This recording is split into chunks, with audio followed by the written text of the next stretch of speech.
33 चेहरे तो एक खुदा की मानने की दावत दे, जिलालत व बुराई को खत्म करे, नूरे हिदायत से पूरे आलम को रोशन करे।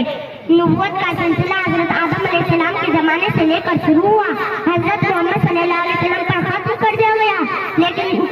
लेकिन बुराइयां तो कयामत तक पाई जाती रहेगी, सरो फसाद मौजूद पर कयामत तक बाकी रहेगा। अब आप सल्लल्लाहु अलैहि वसल्लम के बाद दिन की तबलीग कौन करेगा? हिदायत की दावत कौन देगा?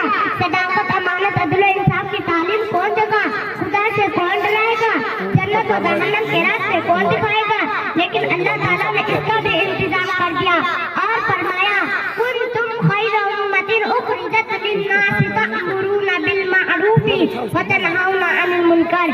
तुम लोग सबसे बेहतरीन उम्मत हो, खैर का हुक्म देते हो, बुराई से रोकते हो। दोस्तों, नबूवत का सिलसिला तो खत्म कर दिया गया, लेकिन नबूवत वाला काम तो कयामत तक चलता रहेगा। अल्लाह ताला ने दावत तबलीग, अमर बिल मारूफ और नही अनिल मुनकर की जिम्मेदारी इसी उम्मत के कंधे पर डाल दी। इसी वजह से खैर उम्मत का लक़ब दिया गया। हजरात गिरामी, अब हजरात को ये भी बताते हुए चलती हूँ, अमर बिल मारूफ और नही अनिल मुनकर की जिम्मेदारी किस किस पर थी। सिर्फ किसी मौलवी पर नहीं, सिर्फ किसी मुफ्ती पर नहीं, सिर्फ किसी मुहद्दिस पर नहीं, सिर्फ किसी इमाम पर नहीं, सिर्फ किसी मस्जिद मदरसे वालों में रहने वाले पर नहीं, सिर्फ किसी तबलीग जमाअत पर नहीं, बल्कि पूरे उम्मत के एक एक फर्द की जिम्मेदारी है। कोई बुरा करे तो उसे रोके, कोई नमाज ना पढ़े तो उसे नमाज की दावत दे, कोई अल्लाह की नाफरमानी कर रहा उसे अल्लाह का खौफ दिलाए। बाप बेटे को समझाए, माँ बेटे को समझाए, बेटी माँ को समझाए, भाई भाई को समझाए, एक दोस्त दूसरे दोस्त को समझाए।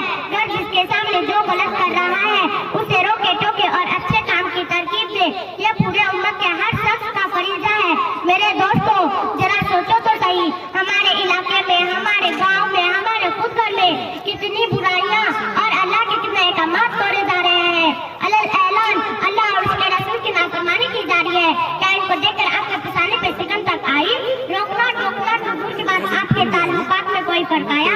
आपके लड़के बेनमाजी, आपकी बीवी बेनमाजी, आपके बहन बेनमाजी, आपके घर वाले बेनमाजी, लेकिन बताओ क्या आपने नमाज पढ़ने का कोई एक्शन लिया है?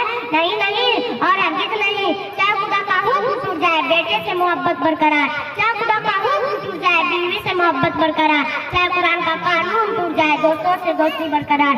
आज इतने दुख और अफसोस की बात